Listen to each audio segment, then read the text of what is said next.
ఓ నమశివాయ. తూర్పు పడమర సింహద్వారాలే మంచిగా, ఉత్తర దక్షిణ సింహద్వారాలు మంచివి కాదా అన్నదే ప్రశ్న. అలాగని ఏముండదు.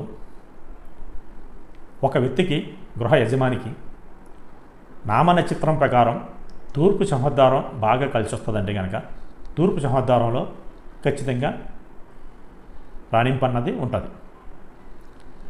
ఇంకొక వ్యక్తికి పడమర సూట్ అవుతుందంటే పడమర సింహద్వారంలో అందులో బాగా సంపాదించుకోవటం,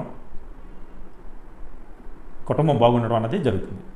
కొంతమంది దక్షిణం సింహద్వారం బ్రహ్మాండంగా కలిసి వస్తుంది.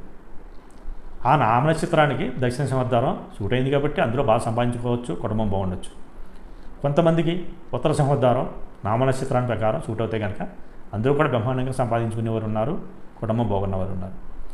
ఇక్కడ ఎందుకు వచ్చింది తూర్పు పడమర దక్షిణ ఉత్తరం అన్నది? ఈ భేదాలు ఏంటంటే, కొంతమందికి తూర్పు సరిపడినప్పుడు అందులో నివసిస్తే కనుక అంతంత మాత్రంగా ఉంటుంది, అక్కడ ఆ ఇబ్బంది ఎదుర్కొంటారు. కొంతమంది దక్షిణంలో ఎదుర్కొంటారు, కొంతమంది ఉత్తరంలో ఎదుర్కొంటారు, కొంతమంది పడమరలో.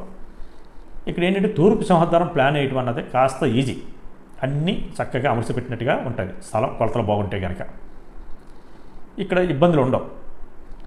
అలాగే ఉత్తర సింహద్వారానికి కూడా ఇబ్బంది లేకుండా ప్లాన్ వేయచ్చు, దానికి కూడా అనుకూలంగానే ఉంటుంది స్థలం.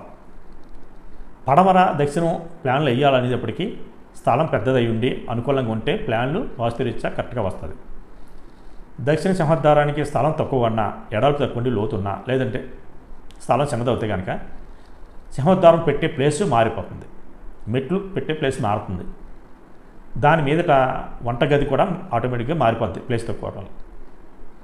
దీని మూలంగా దక్షిణ సింహద్వారం కలిసి వచ్చిన అయినప్పటికీ స్థలం తక్కువ అయినప్పుడు వచ్చే ఇబ్బందుల వల్ల ప్లాన్ కరెక్ట్గా లేపడం వల్ల ఆ దక్షిణ సింహద్వారం ఆ వ్యక్తికి కలిసి రాదు, ఆ కుటుంబం రెండింపులో ఉండదు.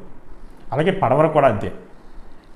స్థలం పెద్దదై ఉండి కరెక్ట్ ప్లేస్ ఉంటే కనుక ఆ వంటగది మెట్లు సింహద్వారం కరెక్ట్గా పెట్టగలిగితే కనుక బ్రహ్మాండంగా పనిచేస్తుంది.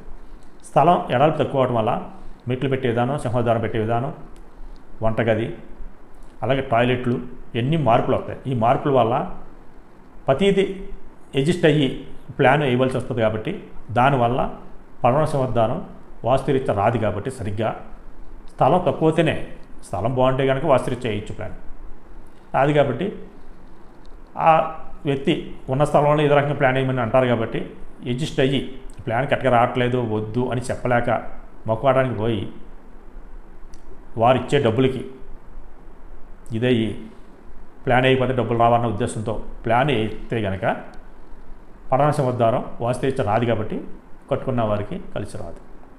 దక్షిణం కూడా అంతే. వాళ్ళు ఇచ్చే డబ్బులకి వక్రీతపడి చిన్న స్థలంలో ప్లాన్ వాస్తురీత్యా రాకపోయినప్పటికీ కూడా ప్లాన్ వేస్తే కనుక డబ్బులకి తీసుకుని ఆ ఇల్లు రేణింపు ఉండదు. వాస్తు శాస్త్రరీత్యా పూర్తి స్థాయిలో ప్లాను గణితం ప్రకారం ఆయం, ధనం, రుణం, ఆయుష్,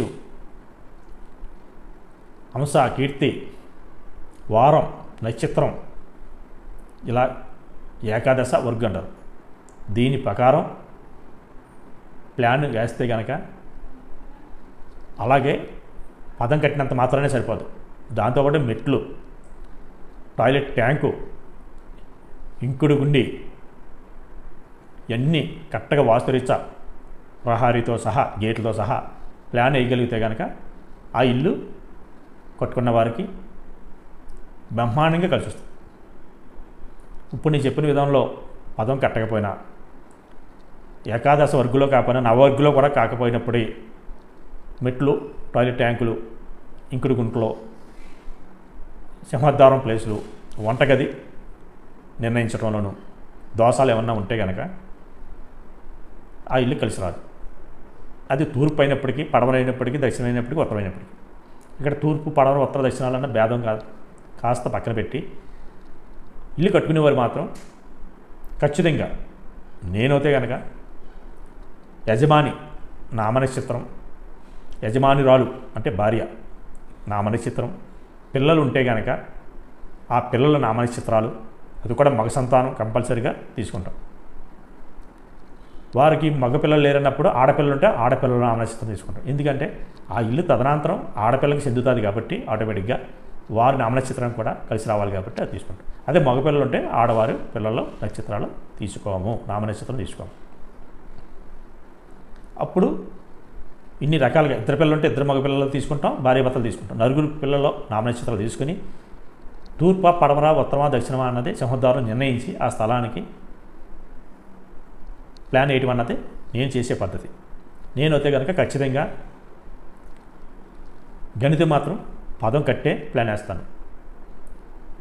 పదం నిర్ణయం చేయకుండా ప్లాన్ ఇప్పటి వరకు నేను వేయలేదు. ఏకాదశ వర్గులో ఖచ్చితంగా నేను ప్లాను చేస్తాను. ఈ పద నిర్ణయంలో నవవర్గు కానీ ఏకాదశ వర్గు కానీ గణిత సాధన చేసి అప్పుడు ప్లాన్ వేయటం అన్నదే జరుగుతుంది. ఇందులో పదం కట్టాలి, ధనం, రుణం, ఆయుష్, ఆయుం, నక్షత్రం, దిక్ృతి, కీర్తి, అంశ, ఇలాగా అన్ని విధాల లెక్కల్లోకి తీసుకుని మ్యాక్సిమం ఏదో ఇందులో నవవర్గ తీసుకున్నా, ఏకాదశి వర్గ తీసుకున్నా, ఇందులో ఒకవేళ వారం కూడా లెక్కలోకి వస్తుంది. ఇందులో ఏదో ఒకటి లేకపోతే 2 పాయింట్లు బాగోపోయినా 11కి 2 బాగోపోయి 9 బాగున్నా, 9కి ఏదో ఒక పాయింట్ బాగోపోయి 8 బాగున్నా ముందుకు వెళ్ళవచ్చు. ముఖ్యంగా ఆయుష్, ధనం, రుణం, నక్షత్రం, వారం ఈ మాత్రం ముఖ్యం. ఆ కీర్తి, అంశ, దిక్ృతి కాడికి కొంచెం మనం పట్టు వదిలి ముందుకు వెళ్ళొచ్చు. అవి అన్న చిన్న చిన్న మార్పులు ఉంటాయి కనుక, అదే మార్పులు అంటే ఒకవేళ ఏదన్నా ఆ పాయింట్లు కలవకపోయినా ముందుకు వెళ్ళొచ్చు. ఇందులో గణిత శాతంలో ఏది కూడా మనం విసర్జించకూడదు. అన్ని పాయింట్లు సాధన చేయాలి, నవవర్గైనా ఏకాదశి వర్గైనా. సాధనలో గనక అన్ని పాయింట్లు బాగుంటే కనుక బ్రహ్మాండంగా ఇల్లు వదులుతుంది. అందులో ఉన్న కుటుంబ సభ్యులు అందరూ ఆరోగ్యపరంగా, ఆర్థికపరంగా, ఉద్యోగ, వ్యాపార, వ్యవహార పరంగా వృద్ధిలో ఉంటారు. ఈ ఏమీ చూడకుండా గణిత శాతం లేకుండా తూర్పు సింహద్వారం కట్టేసినా సరే అక్కడ ఆ గృహం యోగించదు. కాదంటే తూర్పు సింహద్వారానికి ఉన్న ప్లస్ ఏంటంటే వాస్తు గణిత శాతం లేకపోయినా వాస్తు రీత్యా అంటే ఆ బాత్రూములు, మెట్లు, టాయిలెట్ ట్యాంకు, ఈ సంపులు ఈ కరెక్ట్గా పెడితే కనుక కాస్త ముందుకు వెళ్ళడానికి అవకాశాలు ఉంటాయి. అది కాస్త ఈజీ. దానికి కనుక గణిత సాధన కనుక కరెక్ట్గా జరిగితే కనుక అద్భుతమైన ఫలితాలు ఇస్తాయి. అదే దక్షిణం, ఉత్తరం, పడమర సింహద్వారాలు అయ్యుండి గణిత సాధన లేకుండా వాస్తురీత్యా ప్లాన్ వేసినప్పటికీ కూడా కొన్ని పొరపాట్లు ఆటోమేటిక్గా జరుగుతాయి. ఎందుకంటే స్థల ప్రభావం వల్ల ఇదివరకట్లాగా పెద్ద పెద్ద స్థలాలు ఎవరు కొనట్ల, చిన్న స్థలాలే కొంటున్నారు. ఆ స్థల ప్రభావం వల్ల ఎంతో కొంత సిద్ధాంతి కూడా కాస్త తగ్గి ప్లాన్ వేయటం అన్నది తగ్గుతుంది.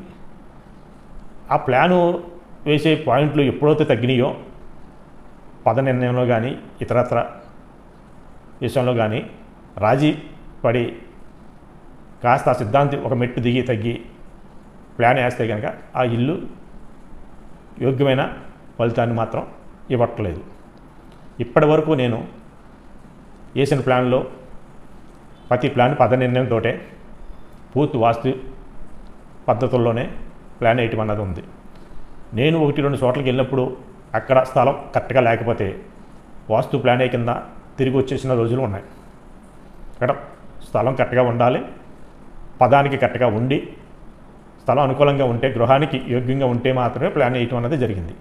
గృహానికి యోగ్యమైన స్థలం కాకపోయినప్పుడు, అక్కడైనా ఈది సూరలో ఈది పోటు బాగా ప్రబలంగా ఉన్నప్పుడు, ఇతరత్ర విషయాలు కరెక్ట్గా లేనప్పుడు ప్లాన్ ఏ కింద పొట్టి చేతితోటి తిరిగి వచ్చిన రోజులు ఉన్నాయి. డబ్బే ప్రధానంగా వెళ్ళాం కదా, ప్లాన్ వేస్తేనే డబ్బులు వస్తాయి కదా అని చెప్పేసి ఏదో ప్లాన్ వేసి డబ్బులు తీసుకుని రావటం అన్నది ఇప్పటి వరకు జరగలేదు, భవిష్యత్తులో కూడా జరగదు. దీని ప్రకారం మీరు ఆలోచించండి. ఇక్కడ తూర్పు, పడమర, దక్షిణ, ఉత్తరాలు అనేది భేదం కాదు. నామనక్షత్రానికి సూట్ అయ్యింది ఆ సింహద్వారం వాడుకోండి. ఇంటిల్లిపాదికి కలిసి వచ్చే సింహద్వారం మాత్రమే వాడండి. స్థలం చిన్నదవుతే అక్కడ ప్లాన్ ప్రకారం రాకపోతే ఆ స్థలాన్ని మార్చుకుని వేరే ప్లేస్లో వేరే స్థలం కొనుగోలు చేసి ఆ స్థలంలో అన్నా సరే గృహం నిర్మించుకోండి. కంగారు పడి ఏదో త్వరగా కట్టాలన్న ఆశతో కానీ సొంత ఇల్లు ఉండాలన్న ఆశతో త్వరగా గృహం తప్పులతోటి కట్టి ఇబ్బందులు పాలు కావద్దు. శుభం.